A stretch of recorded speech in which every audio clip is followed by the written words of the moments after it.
It's Kyle here, and like I promised, I'm posting my next review on December the 7th because my review deals with some books that cover the Japanese bombing of Pearl Harbor, and December the 7th is the anniversary of that attack, so I thought it'd be appropriate to review these two books today.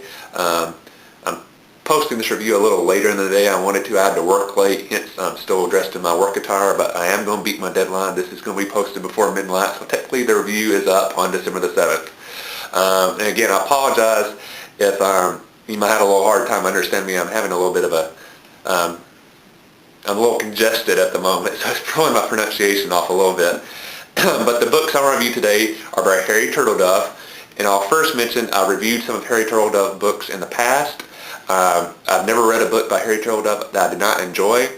So those reviews I've done in the past that dealt with Harry Turtledove on this channel, I'm going to post the links in the description box, and I encourage you to check those reviews out. Excuse me.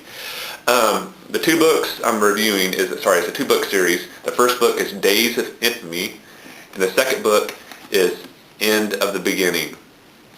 Basically what this Harry Turtledove does with this two-book series is he takes a little-known aspect of military history, that when Japan was initially planning the attack on Pearl Harbor, initially it had been proposed that they follow up the bombing of Pearl Harbor by an invasion of Hawaii and actually try to occupy the Hawaiian Islands to deprive the islands as a naval base for the U.S. Navy.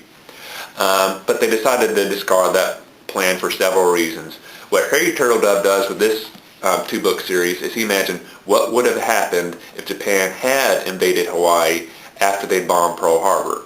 I won't really give away surprise because this happens fairly early in the book. Japan is successful in its invasion of Hawaii here, so basically the book covers the Japanese occupation of Hawaii and the United States Navy efforts to recapture the islands.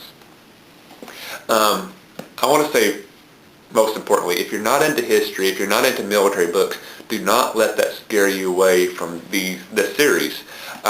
One reason why I like Harry Turtledove so much is the way he develops characters. So I almost pointed out this way. Did you watch the Lord of the Rings movies? Did you watch Star Wars? Several other things, where there's a military conflict in the background, like with the Lord of the Rings or Star Wars. But those movies and books would not have been nearly as popular if you didn't really care about the characters the way you did. If you didn't really, feel a connection to Luke Skywalker or a connection to Frodo in the Lord of the Rings. If you didn't really have that connection with the characters, you would not have cared as much about the movies and the books. It's the same way with Harry Turtledove. Yeah, there's a military conflict in the background, but without the characters, these books would be boring. The aspect of characters I really like that Turtledove does, and he does this with all his books, is he tells the story through multiple point of views. So with this series, you get the story from several different point of views. You get it from a few members of the Japanese military, some high-ranking officers, some low-ranking officers. You get a point of view from the American military, again, some low-ranking officers, some high-ranking officers. And then you get some point of views from the civilians who are living in Hawaii and have to deal with being occupied by Japan and living under occupation. So you kind of get all these perspectives. Get perspective of a housewife who suddenly is dealing with, living in an occupied zone and trying to make a living.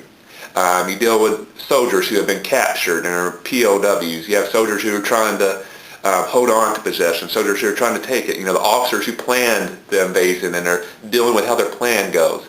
And you really develop a strong connection to all these characters. Turtledove does a real good job of presenting people not as like good and evil. So Turtledove doesn't paint the Japanese as evil and all the Americans as, great.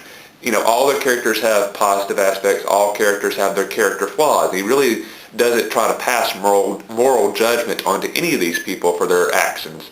But he just presents it to you and he lets you decide. That's what I really like about him. Like I said, you really develop a passion for these characters. And you really feel connected to them, even though this is a very short series. This is a two-book series, so you're not with them a whole lot, but you really do feel a connection to them. So I would strongly encourage, I highly recommend this series, as I often say.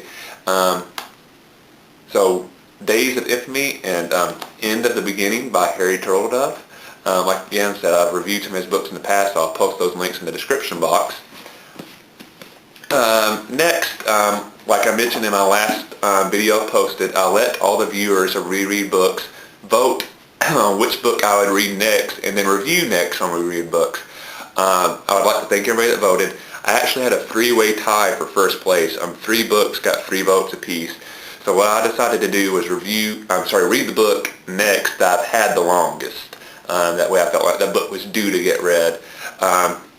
I actually bought this book this summer, so I haven't had it too long, but about a half a year. The book is Gwenhwyfar The White Spirit by Mercedes Lackey, and I'm not actually sure if the way she spells Gwenhwyfar here, if she wants you to pronounce it as Gwenhwyfar, or if she has some old English pronunciation she wants you to go with. I'm just going to say Gwenhwyfar. I'm excited to read this book. As I mentioned in my last video, one of my favorite TV shows is Merlin. I've always kind of been interested in the King author legends. They always make for good stories, but I've really enjoyed the take that Merlin had on it with telling the legend through Merlin's point of view. And I'm kind of looking forward to this book for the same reason, because you'll get to see the story from Gwenhwyfar's point of view, which I think will be interesting. You don't often see Gwenhwyfar's point of view in the King author legends. So I'll be reading this book, and once I finish, I'll be posting a review on this. So I'll be looking forward to this probably in, I guess, a week or two. It depends how busy I am with work. Lastly, I would like to announce a contest I'm going to do. The winner of this contest will get a free book from me. I will actually purchase a book as long as it's in value is $20 or less. I will ship the book to you no matter where in the world you live. So if you live in America, if you live in Sweden, Germany, England, Australia, anywhere, I'll ship it to you. Like I said, as long as the book is $20 or less in value. What the contest is I've had several people comment on this, and a couple of other members of WeReadBooks mentioned this in their reviews. It seems like a lot of people enjoy my southern accent. I have certain phrases I use, like highly recommend, but a lot of people just seem to like the southern accent. So what I would like you to do is post a video response to this video, 10 seconds or longer, of you doing your best southern accent / impersonation of myself. So it has to be at least 10 seconds, or it can be longer, but at least 10 seconds. Just post it as a video response. I will pick the person who I think did the best job. Then I'll get in touch with them, and whatever book you want, as long as it's less than $20, I will purchase that book and ship it to you. So I'll look forward to seeing your impersonations of my southern accent.